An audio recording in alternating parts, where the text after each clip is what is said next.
तो आज का जो हमारा टॉपिक है वो है एलिमेंट ऑफ कॉस्टिंग से रिलेटेड। मैंने अपने लास्ट वीडियो अकाउंटेंसी का लास्ट वीडियो में डील किया था कॉस्ट ऑफ अकाउंटिंग से। तो आज मैं कॉस्ट ऑफ अकाउंटिंग को आगे प्रोसीजर करूंगी जिसमें मैं बात करूंगी एलिमेंट ऑफ कॉस्टिंग से। तो चलिए आज का वीडियो स्टार्ट करते हैं। सो एलिमेंट ऑफ कॉस्टिंग जो है वो 3 पार्ट में डिवाइडेड है। जैसे कि मैंने अपने लास्ट वीडियो में आपको बताया था अकाउंटेंसी का कि जो कॉस्टिंग होता है वो सिर्फ एक यूनिट या एक प्रोडक्ट से ही रिलेटेड होता है। मतलब पूरे अकाउंट का, पूरे ऑर्गेनाइजेशन का वो ट्रांजैक्शन को नहीं नोट करता, वो सिर्फ एक यूनिट का ट्रांजैक्शन को नोट करता है। तो वो एक यूनिट का ट्रांजैक्शन को नोट करने के लिए उसमें जो एलिमेंट होता है तो वो सबसे पहला एलिमेंट होता है मटेरियल, लेबर एंड एक्सपेंस। तो ये 3 एलिमेंट के साथ वो एक यूनिट का ट्रांजैक्शन नोट आउट होता है। तो ये जो तीनों चीज है, ये तीनों चीज पर हम लोग 2 तरीके से बात करते हैं। एक होता है डायरेक्ट और दूसरा होता है इनडायरेक्ट। तो चलिए सबसे पहले मटेरियल पर बात करते हैं। तो मटेरियल 2 पार्ट में डिवाइड हो। तो मटेरियल में क्या आता है?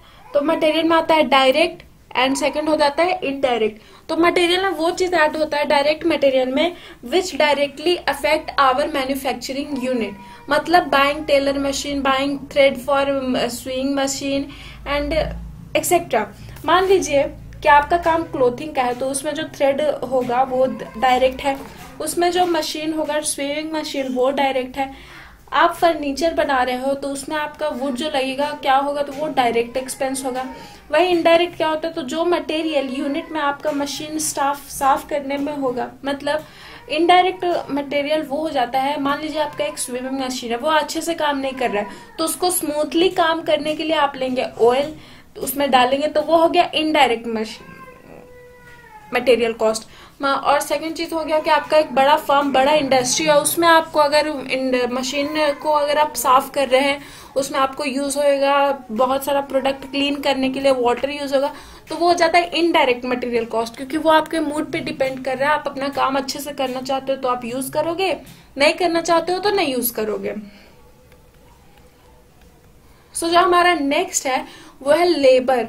तो लेबर भी है, labour cost is divided into 2 part. एक होता है direct labour cost, factory labour, और दूसरा होता है इनडायरेक्ट लेबर कॉस्ट, सुपरवाइजर। तो डायरेक्ट लेबर कॉस्ट फ्रेंड वो होते हैं ना जो हमारे इंडस्ट्री, हमारे फर्म्स में डायरेक्टली काम करते हैं as a wage taker labour.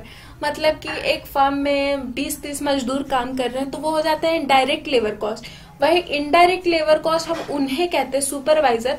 मतलब मान लीजिए आप अपने इंडस्ट्री आपका है, उसमें हर जगह आप चौकीदार रखे हैं, वॉचमैन्स रखे हैं।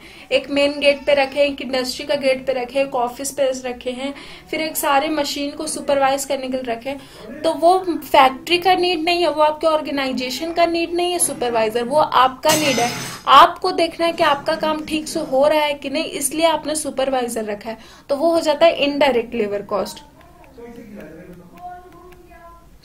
अब जो हमारा थर्ड है वो है एक्सपेंस कॉस्ट। तो एक्सपेंस कॉस्ट जो है वो भी 2 पार्ट में डिवाइडेड है।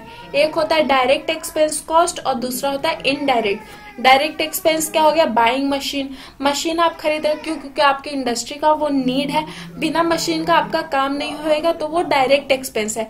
इनडायरेक्ट एक्सपेंस क्या?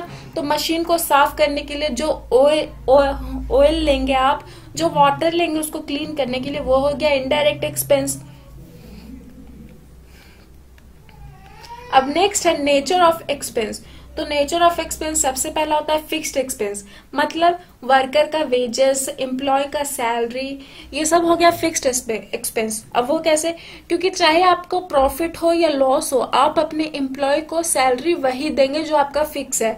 मतलब एक एम्प्लॉय का सैलरी आपके ऑफिस में 10,000 फिक्स है, तो आप उस एम्प्लॉय को 10,000 ही हर मंथ दोगे।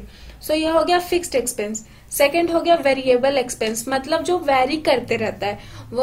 अब इसमें कौन सा एक्सपेंस आ जाएगा? तो इसमें वो एक्सपेंस आएगा जो मान लीजिए आपने इस मंथ आपने थोड़ा कम आउटपुट प्रोड्यूस किया है तो आपको थोड़ा कम एक्सपेंस लगेगा, थोड़ा कम मटेरियल खरीदने में आपको सामान लगेगा, तो उसको कहते हैं वेरिएबल एक्सपेंस, जो वेरी करते रहता है time to time. Semi variable में वो एक्सपेंस आता है जो एक आधा एक्सपेंस स्टेबल रहता है और आधा वेरी करते रहता है। So thank you for watching the video till end. You can share this video as much as you can and don't forget to subscribe and press the bell icon.